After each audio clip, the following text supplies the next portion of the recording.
ಬೈಕ್ಗೆ lorry ಡಿಕ್ಕಿಯಾಗಿ ವ್ಯಕ್ತಿ ಸ್ಥಳದಲ್ಲೇ ಮೃತಪಟ್ಟಿರುವಂತಹ ಘಟನೆ ಹಾವೇರಿಯ ಹಾನಗಲ್ ತಾಲೂಕಿನ ನಾಲ್ಕರ್ ಕ್ರಾಸ್ ಬಳಿ ನಡೆದಿದೆ. ನಟರಾಜ್ ದಳವಾಯಿ ಮೃತ ದುರ್ದೈವಿ ಅಂತ ಗುರುತಿಸಲಾಗಿದೆ. ಹಾನಗಲ್ನಿಂದ ಹೊಂಕಣ ಗ್ರಾಮಕ್ಕೆ ತೆರಳುವಾಗ ಅವಘಡ ಸಂಭವಿಸಿದೆ. ಘಟನೆಗೆ ಸಂಬಂಧಪಟ್ಟಂತೆ ಅಡೂರು ಪೊಲೀಸ್ ಠಾಣೆಯಲ್ಲಿ ಪ್ರಕರಣ ದಾಖಲಾಗಿದೆ.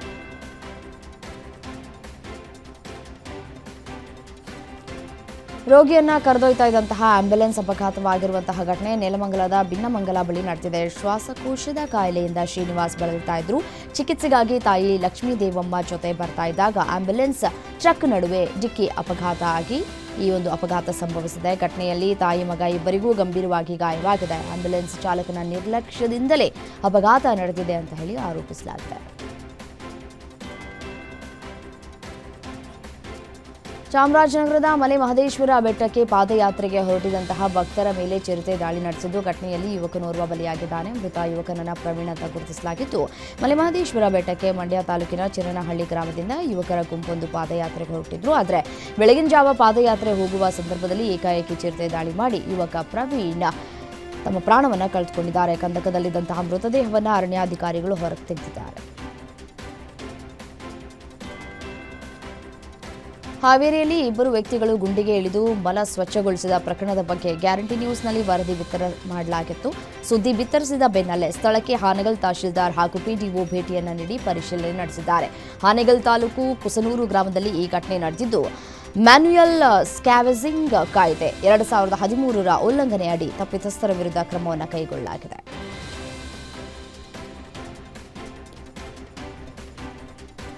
ಮೈಸೂರು ರೇಷ್ಮೆ ಸೀರೆಗಳಿಗೆ ಡಿಮ್ಯಾಂಡ್ ಹೆಚ್ಚಾಗ್ಬಿಟ್ಟಿದೆ.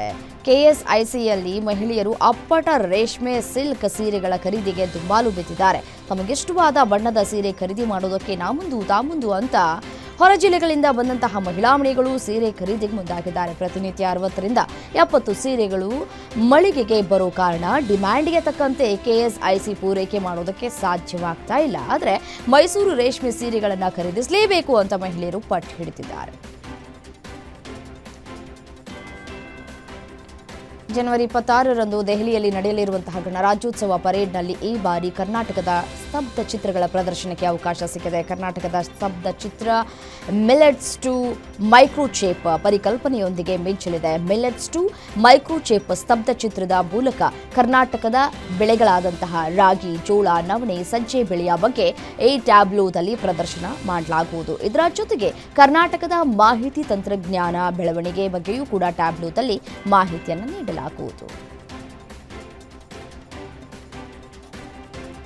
ಗಣರಾಜ್ಯೋತ್ಸವ ಅಥವಾ ಅದಕ್ಕೂ ಮೊದಲು ದಾಳಿ ನಡೆಸೋದಕ್ಕೆ ಭಯೋತ್ಪಾದಕರು ಸಂಚನ ರೂಪಿಸಿರುವುದು ಬೆಳಕಿಗೆ ಬಂದಿದೆ. ಪಾಕಿಸ್ತಾನ ಮತ್ತು ಪಂಜಾಬ್ ದರೋಡೆಕೋರರಿಂದ ಬೆಂಬಲಿತವಾದಂತಹ ಭಯೋತ್ಪಾದಕ ಗುಂಪು ಸಂಘಟಿತ ಭಯೋತ್ಪಾದಕ ದಾಳಿ ನಡೆಸೋದಕ್ಕೆ ಸಂಚನ ರೂಪಿಸಿರುವುದಾಗಿ ಗುಪ್ತಚರ ಮೂಲಗಳು ತಿಳಿಸಿವೆ. ಈ ದಾಳಿಗೆ 26 ಅಂತ ಹೇಳಿ ಹೆಸರಿಸಲಾಗಿದೆ ಅಂತ ಹೇಳಿದೆ. ಈ ಹಿನ್ನೆಲೆಯಲ್ಲಿ ಇದೀಗ ರಾಷ್ಟ್ರ ರಾಜಧಾನಿಯಲ್ಲಿ ಹೈ ಅಲರ್ಟ್ ಘೋಷಿಸಲಾಗಿದೆ.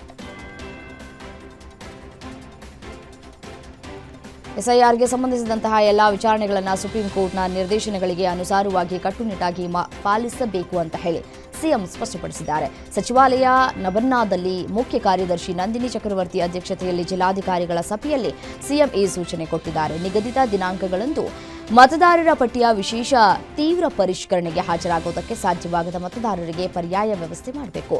ಚುನಾವಣಾ ಆಯೋಗದ ಕೆಲಸ ಮುಂದುವರಿಬೇಕು ಅಂತ ಸೂಚಿಸಿದ್ದಾರೆ.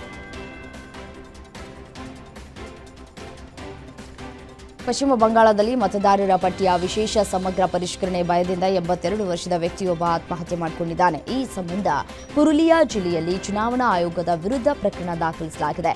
ಮೃತ ವ್ಯಕ್ತಿಯ ಪುತ್ರ ನೀಡಿದ ದೂರಿನ ಆಧಾರದ ಮೇಲೆ ಎಫ್ಐಆರ್ ದಾಖಲಾಗಿದ್ದು, ಎಫ್ಐಆರ್ನಲ್ಲಿ ಯಾವುದೇ ಅಧಿಕಾರಿಯನ್ನ ಹೆಸರಿಸಲಾಗಿಲ್ಲ ಅಂತ ಅಧಿಕಾರಿಯೊಬ್ಬರು ತಿಳಿಸಿದ್ದಾರೆ.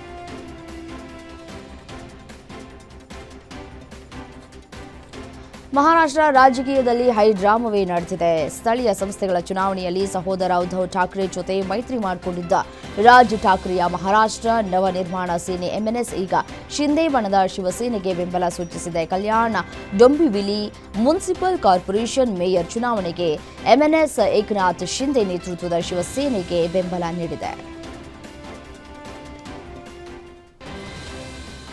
ಭಾರೀ ಕುತೂಹಲ ಮೂಡಿಸಿರುವಂತಹ ತಮಿಳುನಾಡು ವಿಧಾನಸಭಾ ಚುನಾವಣೆಗೆ ಕೆಲವೇ ದಿನಗಳು ಬಾಕಿ ಇದ್ದು ರಾಜಕೀಯದಲ್ಲಿ ಮಹತ್ವದ ಬೆಳವಣಿಗೆಯೊಂದು ನಡೆದಿದೆ.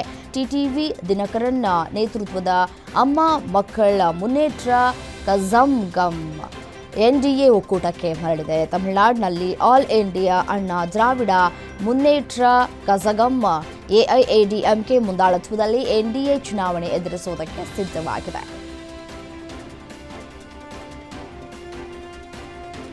ಮಾಜಿ ಸರಪಂಚರೊಬ್ಬರನ್ನ ನಕ್ಸಲರು AK-47 ರೈಫಲ್ನಿಂದ ಗುಂಡು ಹಾರಿಸಿ ಹತ್ಯೆ ಮಾಡಿರುವಂತಹ ಘಟನೆ ಛತ್ತೀಸ್ಗಢದ ಬಿಜಾಪುರ ಜಿಲ್ಲೆಯಲ್ಲಿ ನಡೆದಿದೆ. ಕಾಂಚಲ್ ಗ್ರಾಮದ ನಿವಾಸಿ ಭೀಮಾ ಮಡ್ಕಮ್ಮ ಅವರನ್ನ ಕೌರ್ಘಟ್ಟ ಗ್ರಾಮದ ಹೊರವಲಯದಲ್ಲಿ ಗುಂಡಿಕ್ಕಿ ಅವರನ್ನು ಕೊಲ್ಲಲಾಗಿದೆ. ಅಂದರೆ ಅವರ ತೋಟದಲ್ಲೇ ಈ ರೀತಿಯಾದಂತಹ ಕೊಲೆಯಾಗಿದೆ. ಸೊ ದಾಂತೇವಾಡದ ಬಚೇಲಿಯಿಂದ ಹಿಂತಿರುಗ್ತಾ ಇದ್ದಂತಹ ಸಂದರ್ಭದಲ್ಲಿ ನಕ್ಸಲರು ಅವರ ಮೇಲೆ ಗುಂಡನ್ನು ಹಾರಿಸಿದ್ದಾರೆ. ಕಳೆದ 3 ದಿನಗಳಲ್ಲಿ ಬಿಜಾಪುರದಲ್ಲಿ ನಡೆದಂತಹ 2ನೇ ನಕ್ಸಲ್ ಸಂಬಂಧಿತ ನಾಗರಿಕ ಸಾವು ಇದಾಗಿದ್ದು, ಇದು ಇಡೀ ಜಿಲ್ಲೆಯಲ್ಲಿ ಭಯಭೀತವನ್ನ ಸಾಕಷ್ಟು ಹುಟ್ಟು ಹಾಕುವಂತೆ ಮಾಡ್ತಾ ಇದೆ.